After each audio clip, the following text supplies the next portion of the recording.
let's talk about the Dallas Cowboys and what I saw on tape. It's clear that Chuma Odoga is a better guard than he is a tackle. And it wasn't pretty at all with how he played. Technique wise, there was still some things that you were probably a little bit concerned about. But the one thing is, it played to the strengths of what he can do. And the Giants, with the inside techniques, they try and just push you. They try and bully you. They try and just run you back into the quarterback. And Odoga did a nice job of holding his ground inside. I was going into this game feeling like that maybe that Tyler Broaddus was going to have to help him a little bit in this game. He didn't get much help at all. He really went one-on-one. He was able to hold up. I know on my end there was a lot of concern because looking at him playing at space at tackle did not give me any confidence at all. But Odoga did a nice job for what he had to do.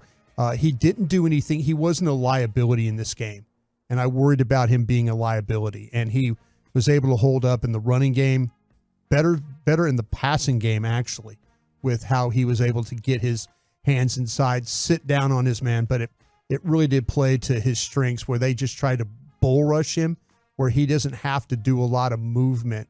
But nice job by him. Looking forward to getting Tyler Smith back. I think the way that Tyron Smith played, I think Tyron Smith had a good game for you. Shut down old Thibodeau. Yeah. No pressures allowed. Did a great job on him on the outside. I worried about maybe Tyron getting some inside rushes. No, not at all. Thibodeau tried to play him up the field. Tyron Smith was well to the task on that particular thing. So nice job by him. Really good job in the run game too by Zach Martin and Steele and the opportunities they had. They looked like that they've kind of got that back togetherness again, where they've been able to practice.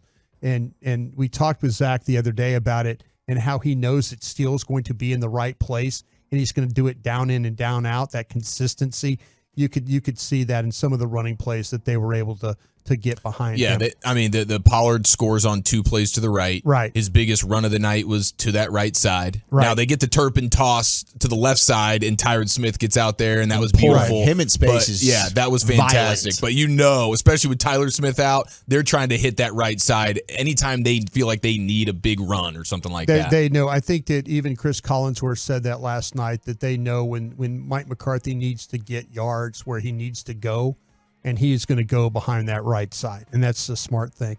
The wide receivers clearly struggled in the passing game when it came to the receiving parts. They missed a couple of different opportunities. Ferguson had a shot. Hendershot also had a good opportunity to score, wasn't able to bring it in.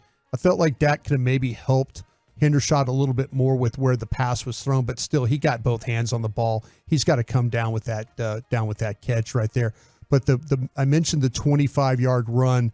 The big run that they had in the game. Luke Schoonmaker and Hendershot at the point of attack were outstanding. You also got to see a little bit though of with the rookie from North Dakota State. Hunter Lipke got in it and we had not seen Hunter Lipke play really as a true fullback in the preseason.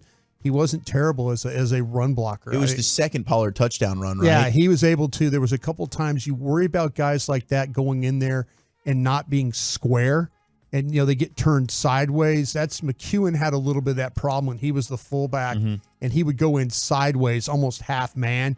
The thing with Hunter Lipke was he was able to square up and get some movement, and it was good to see. I didn't know if he could do that, or he was just going to be a one-back runner and be that type of player.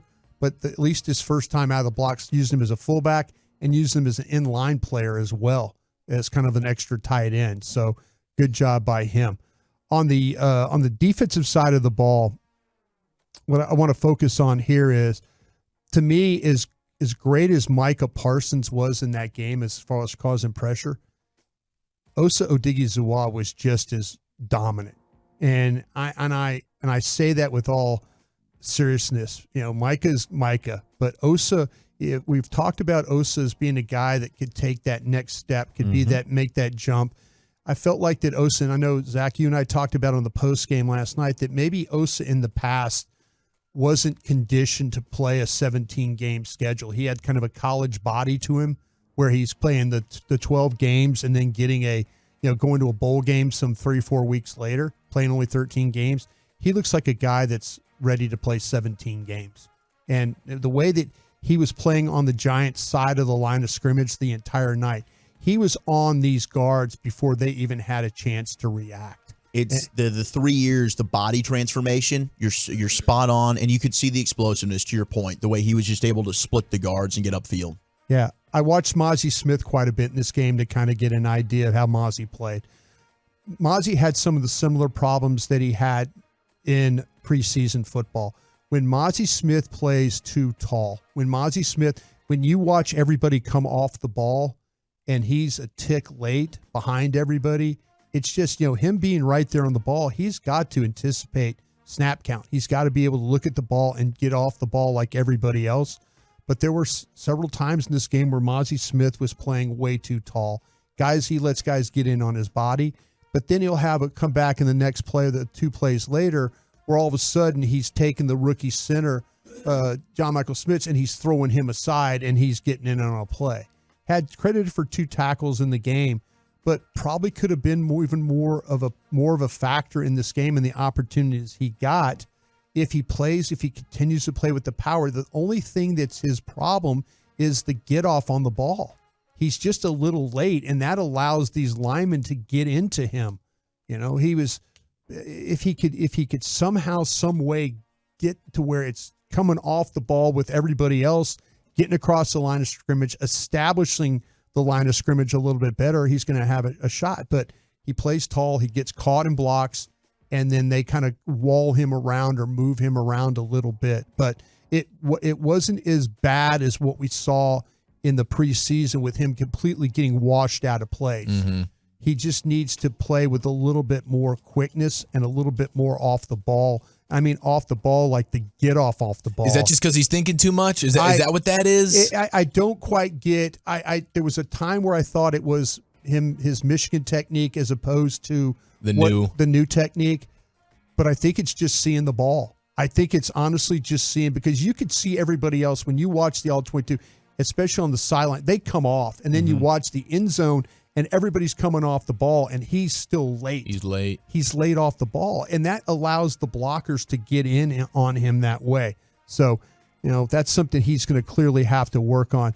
I do think this Marquise Bell is going to be, I think that he's going to take over that role they thought about with Overshone, or at least do some of the things, the ideas that they had about using that type of a guy that could tackle around the line of scrimmage, a bigger body guy. Whether it's Curse, we'll see. It's Curse will do that. Wanye Thomas is kind of like the role of maybe what you might see with a Donovan Wilson, that you could play him in coverage, but you could also play him forward. But I think that Bell is going to be a guy that they're going to put in there like they were thinking about with Overshone. He's got the athletic ability. He's got the size. He's got the temperament. He's got the ability to see and kind of work through trash and find the ball. That's something you always talk about, a nose for the ball. The size, he's not afraid to mix it up with those offensive linemen either. In that secondary, though, I think a tip of the cap, Stephon Gilmore is a really, really good player. Mm-hmm. There was a couple of times, though, he got matched up with Waller. I think that's a bad matchup for him just because of the size. Yeah. He got caught. They were trying to maybe give Waller a little bit different look. He got caught on Waller, and that's unfortunate for him. But every other time that he was playing in coverage, sticky man coverage, driving on the football, being in position, the interception was outstanding. For him to cradle the ball the way he was able to do that, to be in position to make the play, I think says a lot about him. So good job by the defense all around. We all kind of know the numbers there. They all speak for themselves. But that front seven, actually the front four for the Dallas Cowboys, it didn't matter who they rolled in there. But the guys, like I say, when it was Parsons, Osa, those guys were outstanding in this football game. Thank you, Brian. Thank you.